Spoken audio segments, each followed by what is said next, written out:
Adam, let's start with who Bob Levinson was and what happened to him. Bob Levinson was a retired FBI agent who got a contract with the CIA beginning in 2006. And Bob was supposed to be doing analytical research, providing analytical reports to the CIA. The contract was actually unclassified. But Bob was doing much more than that. Bob was basically traveling the world and acting as a spy and providing real intelligence, actionable information to the CIA in these voluminous reports. Now today the White House of course denied that he was a US government employee. He had worked as a contractor, and his contract was in the process of being renewed.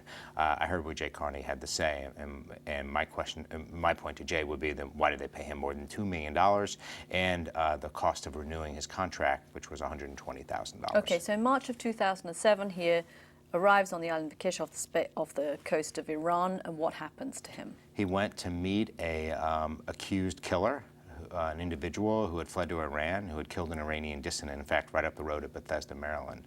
And he was abducted, and he met with this individual, and then he was abducted.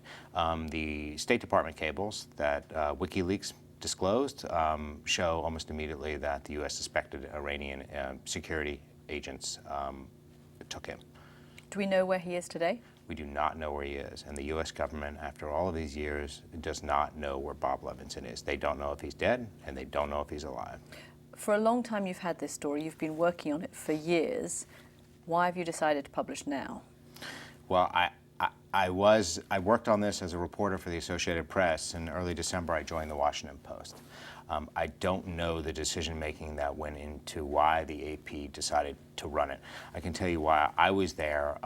Matt Apuzzo and myself, who co-bylined the story in the AP, and I had my own byline in the Washington Post, we were very aggressive. And at every single point, we were pushing to get this story out. Matt and I broke the story about the video of Bob Levinson. We broke the story of Bob Levinson in these pictures dressed up in these sort of Gitmo-style jumpsuits. I mean, we were forward-leaning. We always felt this story should come out. Right, but the government was very keen for you not to get the story out, and keen indeed for the family to keep quiet about what happened to Bob Levinson. Sure, it was in the government's interest to ensure that this story didn't come out. It's embarrassing. Why would the government want this story to come out?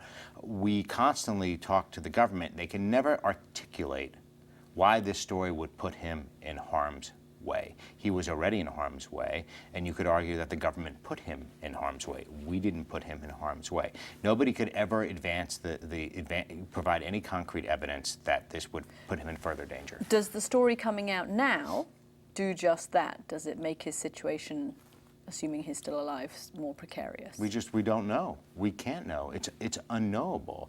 The one thing intelligence officials had conceded to us was that the Iranians probably already knew that he was working for the CIA. So we weren't going to tell the Iranians anything they didn't know. And just today, the family's lawyer, David McGee, who helped uncover what had happened, is telling everybody that the Iranians, without a doubt, he's saying the Iranians know he was working for the CIA. Okay, Adam Goldman, thanks very much for coming in.